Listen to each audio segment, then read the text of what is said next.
Sir దాదాపుగా 1 year ఈ కూటమి ప్రభుత్వం అధికారంలోకి వచ్చి గత 5 ఏళ్లలో జగన్మోహన్ రెడ్డి గారి పరిపాలనా తీరుకి గానియండి, ఈ సంవత్సరంగా కూటమి తీసుకుంటున్న నిర్ణయాలు గానియండి, చేస్తున్న అభివృద్ధి లేదా సంక్షేమం అమలు చేస్తున్న విధానం ఏంటి మీరు గమనించింది? సార్ లాస్ట్ 5 ఇయర్స్ చూసుకుంటే వాళ్ళ యొక్క రూలింగ్ స్టార్ట్ అయిందండి డిస్ట్రక్షన్ తోటి. ఈ 1 ఇయర్లో మనం ఎక్కడ కూడా అంటే ఈ టీడీపీ పార్టీ అనేది వచ్చింది 1 ఇయర్ 2 మంత్స్లో ఎక్కడ కూడా డిస్ట్రక్టివ్ మోడ్లోకి వెళ్ళాలి, అంతా కన్స్ట్రక్టివ్ మోడ్లోకి వెళ్ళింది అనమాట. ఈ కన్స్ట్రక్టివ్ మోడ్లోకి వెళ్ళిన దానికి కూడాను ఎవ్రీ డిపార్ట్మెంట్కి కూడాను ఇప్పుడు వీళ్ళు ఏదో దానికి ఇప్పుడు బాండ్స్ దీనికి వెళ్తే 250 మెయిల్స్ పెట్టారు. వైసీపీ వాళ్ళు ఏదన్నా కానీ 250 మెయిల్స్ బాండ్స్ కొనుక్కోవద్దు, ఫండింగ్ రాకూడదు స్టేట్కి. ఇదంతా కంప్లీట్ డిస్ట్రక్టివ్ మోడ్. లాస్ట్ 5 ఇయర్స్లో కూడా మనం ఇదే చూసాం. ఇంకా యాజ్ సింపుల్ యాజ్ మనం చెప్పుకోవాలంటే లాస్ట్ 5 ఇయర్స్ అసెంబ్లీ మాట్లాడుకుందాం. ఒక అసెంబ్లీలో ఒక మాజీ సీఎం భార్యను తిట్టడం అయితే కానివ్వండి, ఒక మాజీ సీఎంని తిట్టడం అయితే ఏంటి కానివ్వండి, 1979లో ఫస్ట్ టైం ఎమ్మెల్యే గెలవటం, తర్వాత వెంటనే కాంగ్రెస్ గవర్నమెంట్లో అన్నాడు సినిమాటోగ్రఫీ మినిస్టర్ కావటం, తర్వాత 83 ఎలక్షన్లో ఓడిపోయినా మళ్ళీ 86 మళ్ళీ వెంటనే 89 ఎలక్షన్లో మళ్ళీ గెలవటం, అక్కడ నుంచి కంటిన్యూస్గా సీఎం కంటిన్యూస్గా 96 నుంచి సీఎంగానే ఉన్నారు. 96 దగ్గర నుంచి ఆనాడు ఉన్నటువంటి ఎన్డీఏ గవర్నమెంట్లో కీ రోల్ పోషించారు 2004 వరకు. ఆఫ్టర్ 2004 రాజశేఖర్ రెడ్డి గారు రావడం కానివ్వండి, తర్వాత 2009లో ఆయన చనిపోవడం కానివ్వండి, మళ్ళీ 2014లో ఆ రోజు ఉన్నటువంటి బైఫర్కేషన్ ప్రకారం ఆ రోజు ఉన్నటువంటి ఎమోషన్స్ మీద ఆ రోజు ఉన్నటువంటి టీడీపీ పార్టీ రావడం కానివ్వండి, అమరావతిని క్యాపిటల్ కింద డిక్లేర్ చేశారు. 10 ఇయర్స్ ఉమ్మడి క్యాపిటల్ కింద డిక్లేర్ చేశారు. ఆ తర్వాత ఇక్కడ అమరావతిని డెవలప్ చేసుకుందాం అన్నప్పుడు ఆనాడు కూడా వైఎస్ఆర్సీపీ గవర్నమెంట్ గ్రీన్ జోన్లో ఉంది, పర్మిషన్స్ ఇవ్వకూడదని చెప్పి 2.5 ఇయర్స్ పాటు కోర్టులో ఫైట్ చేయడం కానివ్వండి. 2018లో క్లియరెన్స్ వచ్చిన తర్వాత వర్క్ అనేది స్టార్ట్ అయింది. 1 ఇయర్లో మనం కన్స్ట్రక్షన్ చేసిన విధానం చాలా అద్భుతం. ఆ రోజు అట్లా చూసుకుంటూ వెళ్తే 2019లో మళ్ళీ అనివార్య కారణాలు మళ్ళీ వైఎస్ఆర్సీపీ గవర్నమెంట్ వచ్చింది. అదేమన్నా కానివ్వండి, అన్ని రకాల నవరత్నాలు అన్నారు. ఆ నవరత్నాలు కూడా నవరత్నాలు అందరికీ అందియలేదో మాకైతే తెలియదు. తర్వాత వాలంటీర్ వ్యవస్థను తీసుకొచ్చారు. ఇదే ఊరిలో ఇదే వాలంటీర్ వ్యవస్థ ఎంత సంకనాకి ఇచ్చారన్నది మీకు ఒక్కొక్క ఇంటికి వెళ్తే తెలుస్తుంది అనమాట. ఒక్కొక్క ఇంట్లో 2 పెన్షన్లు ఇచ్చిన వాళ్ళు ఉన్నారు. ఒక వాలంటీర్ అయితే మనిషి బతుకున్నా కానీ చనిపోయినట్టు ఒక సర్టిఫికేట్ పెట్టేసి రేషన్ కార్డులు పుట్టించేసినవి కానివ్వండి, దొంగ పెన్షన్లు పుట్టించేసినవి కానివ్వండి. ఇప్పటివరకు ఈ గవర్నమెంట్ వచ్చిన ఈ 1 ఇయర్లో ఈ ఊరిలో 120 పెన్షన్లు క్యాన్సిల్ చేశారు సార్. అట్లా ఒకే ఇంట్లో 2 పెన్షన్స్ రావడం అనేది. దొంగ వికలాంగులు పెన్షన్ పెట్టారు. భర్త బతుకున్నా కానీ భర్త చనిపోయినట్టు పెట్టి మళ్ళీ పెన్షన్లు పెట్టారు. ఇట్లాంటి ఈ గవర్నమెంట్ వచ్చినప్పుడు అంతా కన్స్ట్రక్టివ్ మోడ్లోకి తీసుకురావడం మొదలైంది. ఇంకోటి ఏంటంటే సేఫ్ మోడ్లో ఉన్నారండి ప్రజలు అనేది. ఏం మాట్లాడితే ఏ పోలీసు వాడు వస్తాడు, ఏ అర్ధరాత్రి పూట ఎవరిని వేసుకెళ్తాడు అనేది లేకుండా ఏదన్నా భావ వ్యక్తీకరణ అనేది స్వేచ్ఛగా భావ వ్యక్తీకరణ చేయగలిగేటువంటి పరిస్థితులు అయితే వాళ్ళు ఉన్నాయి. ఆ రోజు భావ వ్యక్తీకరణ చేద్దామన్నా సరే ఎవడొచ్చి కొడతాడు, ఎవడొచ్చి మీద పడిపోతాడు. ఒక ఎస్సీ ఎస్టీ అట్రాసిటీ కేసులని ఎట్లా పెట్టి ప్రొజెక్ట్ చేశారే బాబు అంటే భావ వ్యక్తీకరణకు కూడా ఎస్సీ ఎస్టీ కేసులు ప్రొజెక్ట్ చేశారు. కానీ అట్లా అట్ ది సేమ్ టైం నేను రోడ్లు ఏమంటున్నావు, డెవలప్ చేయమంటున్నావు. నువ్వు లాస్ట్ 5 ఇయర్స్లో డెవలప్ చేసావా? నువ్వేం డెవలప్ చేయలే. డెవలప్ చేయకపోగా అమ్మ ఒడి అన్నారు.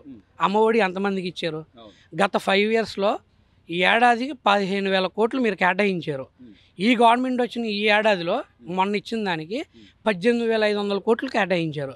ఈ 18,500 కోట్లు కేటాయించిన దానికి ఇంట్లో 4 పిల్లలు ఉన్నా పడింది, 5 పిల్లలు ఉన్నాయి. మెజారిటీ పీపుల్కి పడింది. నువ్వు కేవలం ఇంటికి ఒకరికే ఇచ్చి 15,000 కోట్ల మందికి 15,000 కోట్ల రూపాయలు ఇచ్చాను అంటున్నావు.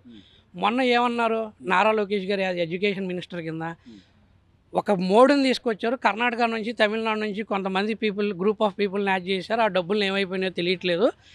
పక్క స్టేషన్ నుంచి తీసుకొచ్చి పెట్టేసారు డబ్బులు, కొంత డబ్బులు మిస్యూజ్ అయిపోయినాయి అన్నారు.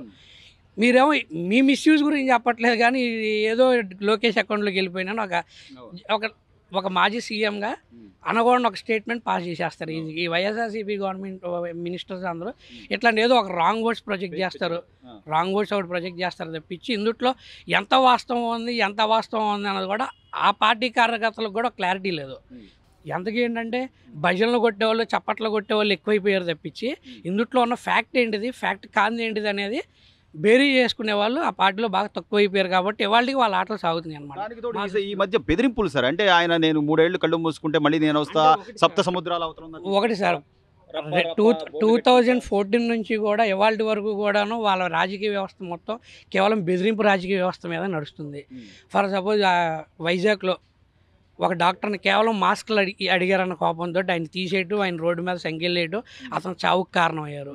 చాలామంది గుర్తుందో గుర్తులేదో నాకైతే తెలియదు, బూమ్ బూమ్ బీర్లు అంటే చెప్పి ఒక అతను పాపం చిత్తూరులో మదనపల్లిలో పెట్టాడు. ఇది కరెక్ట్ కరోనా టైంలో తెల్లారికి అతను ఊరేసుకొని చనిపోయాడు. వీళ్ళు ఊరేసారు, అతను ఊరేసుకొని చనిపోయాడు అనేది ఇవాళకి తెలియదు. కేవలం పెద్దిరెడ్డి రామచంద్రారెడ్డి గారిని విమర్శించాడన్న ఒక కారణం చేత ఇవాళకి కూడాను పెద్దిరెడ్డి రామచంద్రారెడ్డి గారు కానీ మిథున్ రెడ్డి గారి మీద కానీ వచ్చిన వాటండి ఏదైతే లిక్కర్ స్కామ్ వాళ్ళకు చుట్టుకున్న పిఎల్ఆర్ గ్రూప్స్ మీద, అది మేము చేయలేదు అని వచ్చి బయటకు వచ్చి బహిరంగంగా మేము చేయలేదు, మాకు సంబంధం లేదు అన్నమాట ఒకటి కూడా చెప్పలేరు. ఏమన్నంటే మేము బట్టలు నొక్కాము, ఆధార్ కార్డులు పెట్టేసాము, మీ అకౌంట్లకి డబ్బులు వెళ్ళిపోయినాయని చెప్పినట్టు జగన్మోహన్ రెడ్డి గారు లాస్ట్ 5 yearsలో లిక్కర్ ఏదైతే గవర్నమెంట్ లిక్కర్ షాపుల్లో ఎందుకు క్యూఆర్ కోడ్లు పెట్టలేదు? ఇవాళ చిన్న నార్మల్ షాపులకి వెళ్తే కూడా క్యూఆర్ కోడ్లో మనం 10 రూపీస్ అన్నా 1 రూపీ అన్నా మనం స్కాన్ చేసి కొడుతున్నాం లీగలైజ్డ్గా. మీరు ఎందుకు పెట్టలా? ఆ అమౌంట్ అంతా ఏమైపోయింది? ఒక ఎత్తు అయితే సార్, ఈ సంవత్సర కాలంలో కూటమి ప్రభుత్వం అధికారంలోకి వచ్చాక రోడ్లని కానివ్వండి, లేకపోతే మీరు చెప్పిన సంక్షేమ పథకాలు, ఎంతమంది పిల్లలు ఉంటే అంతమందికి తల్లికి వందనం, గ్యాస్ పథకం అని, పెన్షన్లని, ఇవన్నీ ఒక ఎత్తు అయితే అడిగారు కదా. IT నేనున్నాను సార్. నేను ఒక ఇది వైట్ రేషన్ కార్డ్ BPL కుటుంబంలో ఉన్న వ్యక్తినే.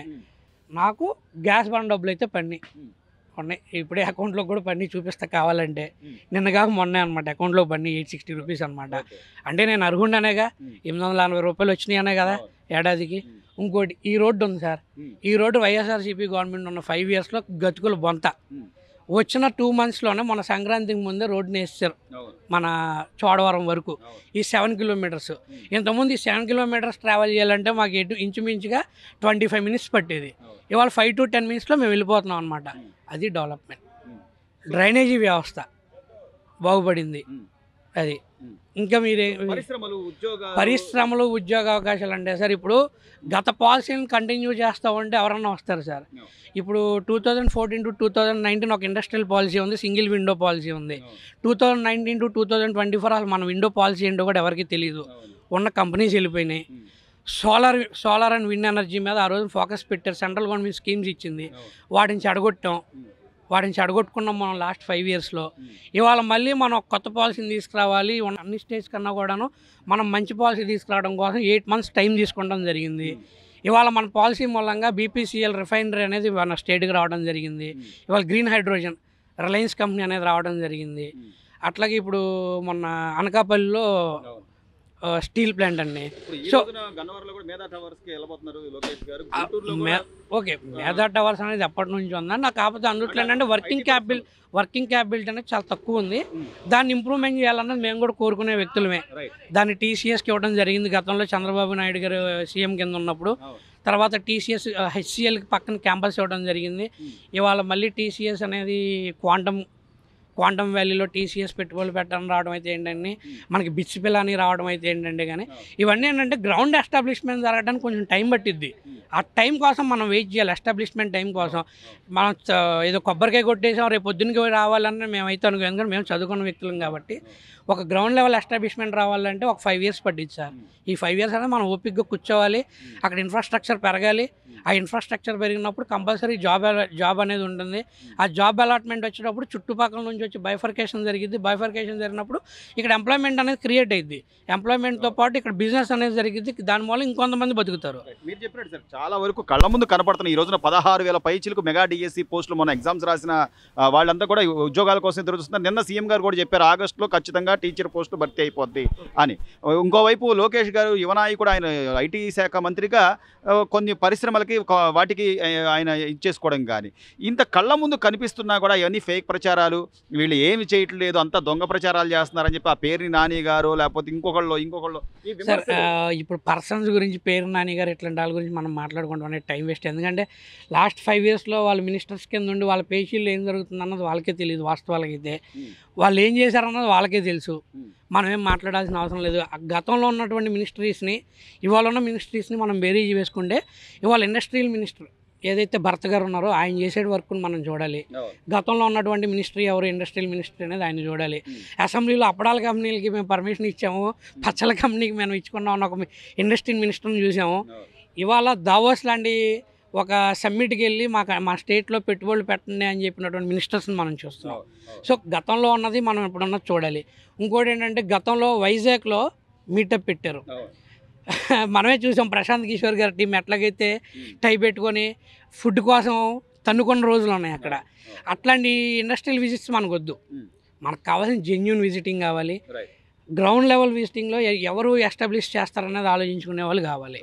అది మనం ఏంటంటే ఫార్వర్డ్గా ఆలోచించాలి తప్పించి అయిపోయిన దాని గురించి మనకు అనవసరం, జరగబోయే దాని గురించి ఆలోచించుకోవాలి. గతంలో గత 5 ఏళ్ల పరిస్థితిని ఈ సంవత్సరం పరిస్థితిని చూస్తే సార్ చాలా వ్యత్యాసం ఉంది. కాకపోతే ఏంటంటే నిధులు అంటారా, అవి గతంలో ఉన్నటువంటి లోట్లను పూడ్చుకోవాలి, స్కీములకి ఇవ్వాలి, డెవలప్మెంట్ యాక్టివిటీస్ చేయాలంటే కొంచెం టైం పడుతుంది. Please subscribe to Leo news for more videos.